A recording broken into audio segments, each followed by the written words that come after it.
right, welcome back to the Nikki Clarke Show, and I am so excited to introduce our next guest. He's been a friend for some time. He's an amazing personality. He's got a personality plus HST. He's out there doing amazing things in radio. He's the award-winning radio host on G98.7, the voice of Africa. Please welcome MC Bundy. Yes, thank you. Thank you for having me. Thank you. You're welcome. It's been a long time coming. It's been a while, Nikki. I don't know what happened. I don't get the call. We just blinked and then it was like 2018. You know, it's crazy. Awesome. Well, you look good in the suit. Thank I you. must say, you look very dapper. I figured we're going to the Nikki Clarke Show. I need to take a shower. You know, it's been a while. So Thank you for that. So I had to. Appreciate that.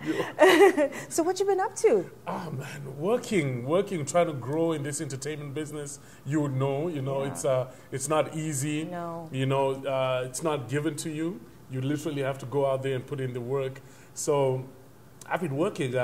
Just finished a tour in Southern Africa. I hit 7 cities in Southern Africa, and just sort of went out there on my own to really push my brand as the voice of Africa. So literally be on the ground and link up with a lot of African artists. Okay, Yeah. so let's go back to your story, because people know you are the voice of Africa, but maybe they don't know the story leading up to that. So how did you get into radio or MCing? Well, what happened was I started off as a DJ. Oh, okay. That's how it started in 1995. Okay. In Zimbabwe when I was in high school.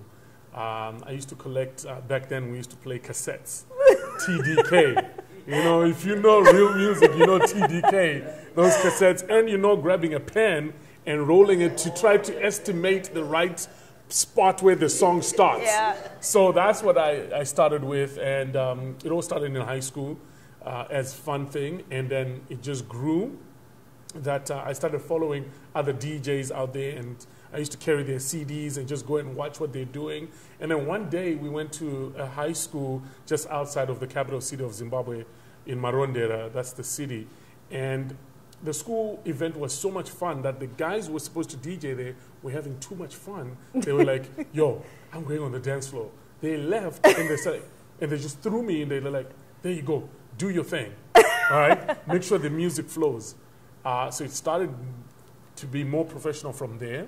And the DJing thing, it came when I moved to Canada in 2001, and I continued doing it. But then my friend, a very close friend of mine, shout out to TK Smooth, he said to me, you know what? Your DJing skills are okay, but your MCing skills and your voice, amazing. So he said, I think you should do the MCing. Then I started MCing events, weddings, and so forth. Did a bit of a TV stunt, doing African TV Top 10 countdown. Nice. And then G98 came up. I applied and I got in to play African music every single Sunday. Awesome, Yeah. awesome. So it's been an amazing journey, but it's been a struggle. It's been a struggle It's too. been a struggle, yeah. What's the challenge that you have? Just trying to open those doors and getting the opportunity. I got shut down by a lot of radio stations in Toronto. Really? You know, yeah, definitely. I worked at some of them, and then I volunteered at some of them, but I didn't get that chance to really be on air. You know, I was working behind the scenes, but what I really wanted was to be on air and also just to promote African music. But thank God for G98, you know, they came at the right time, and everything went up. You know, ratings are great, Yes. ratings are good, the numbers are coming back good, and definitely it's a good look to promote African music and entertainment on the show. So I can hear the passion that you have for African music and entertainment. What makes it different from what we can expect from North American or Canadian entertainment? Oh man, it's African. They just keep it short and sweet. It's African. It's home. That's the thing about us. It's home, and it really hits my heart, and it just takes me home. And what were the best parts of growing up in Zimbabwe? The best times. The best times, probably. You know what? I'll say it now, but back then I never used to say it. But was going to boarding school. You went to boarding school? I went to boarding school, and I didn't like it when I didn't like it the first year, but the next 2 years when I was there, I loved it. And I'll be honest with you, that boarding school made me who I am, because it put me in place. One little thing I used to do is when I was a kid, I used to start with 2 fingers. But when I went to boarding school, it stopped right away. As soon as the other kids laughed at me, it stopped right away. So there's a lot of lessons that I learned when I was in boarding school. So that's the one thing. And then just being in the capital city was amazing, right? Just being in Harare was just amazing, and knowing everyone and knowing everywhere and stuff. It was just an amazing experience back then, you know. So now in Toronto, as the voice of Africa, what type of connections have you made? Who have come through and who you've interviewed? Who have you met in your journey now? The question is, who haven't I interviewed? You know, when it comes to the entertainment. Because the thing about me is we focus on that show, or me personally as well, I always focus on the entertainment aspect of my work. It's always the music and the African entertainment news. So we've had everybody from Nigeria to Uganda. Big up Nigeria. You know? Nigeria in the house, anybody? Nigeria's in the house. To Uganda, to Kenya. We've had people from South Africa, Botswana, Namibia, of course Zimbabwe, you know, and I've met a lot of artists that I've interviewed, and a lot of Nollywood stars as well, which is the Nigerian film industry. It's a big industry, isn't it? Huge. Second biggest, actually. Second biggest. So it's pretty big, and I've had a chance to interview a lot of some of the actors and actresses and so forth. And I guess I'll break it here. All right. I got a chance. Do you need a drum roll? You need to drum roll for this one. All right, drum roll somebody. I got a chance to work on a movie with some of the Nollywood actors. So I'm actually in a movie that's coming out soon. Can you say the title of the movie, or is it still? The movie is called Clash, the movie. Clash. So it's coming out soon, it's coming out soon. Shout out to Diamond Pictures. They are behind the production. So amazing for them to give me a role in the Congratulations. So thank you. So what do you play? Got a chance. So I play an uncle in there. I play a young uncle who comes to visit his nephews with their parents. Okay, give us a taste. And you know what? It was kind of tough to be serious on set. I was always laughing because I was like, is this really happening? You know, so somebody pinched me.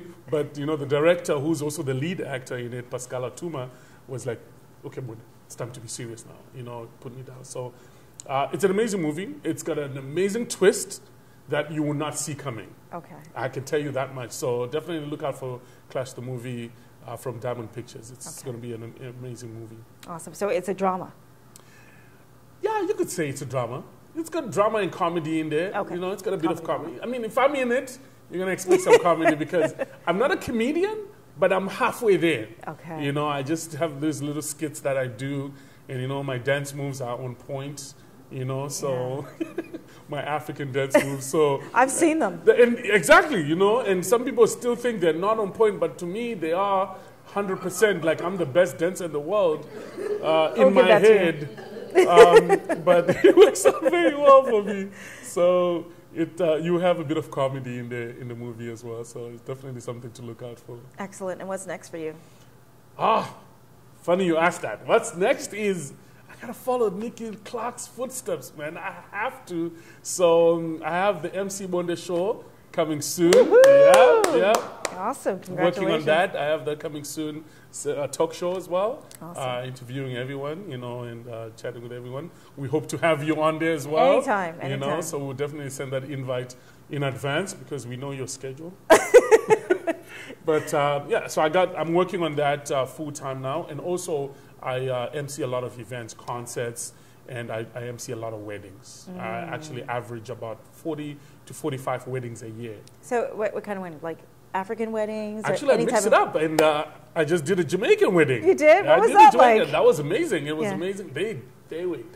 Because they listened to me on radio, and then to see me and then to hear me speak, it was amazing. We did that in Burlington, and we had an amazing time. The family was amazing, and I feed off. My material comes from that situation, you know. And what came up at that wedding was they had 5 other girls who were planning to get married in the future, right? So I just went out there and I gave all of them my business cards. If you ever need another MC, please let me know. So I feed off with situations when I find out about the family at the wedding. Okay.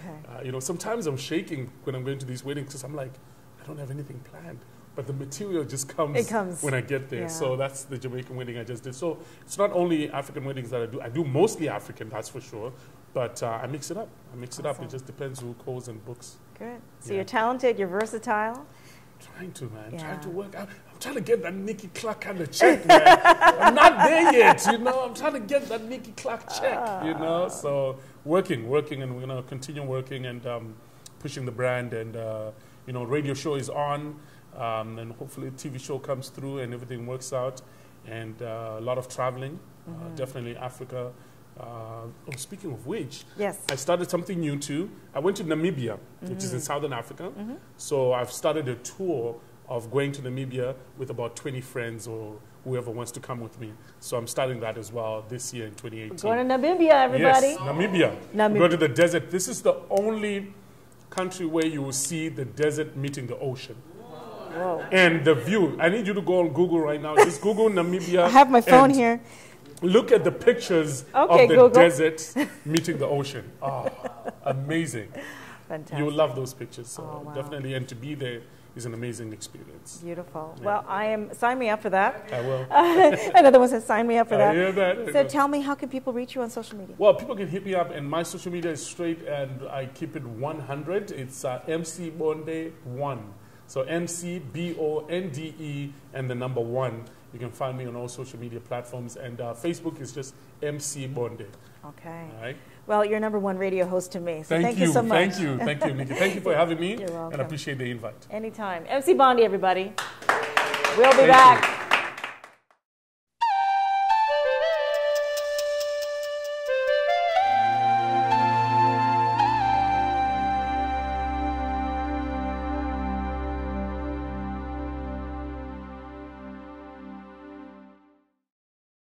The Nikki Clarke Show, transforming lives one story at a time.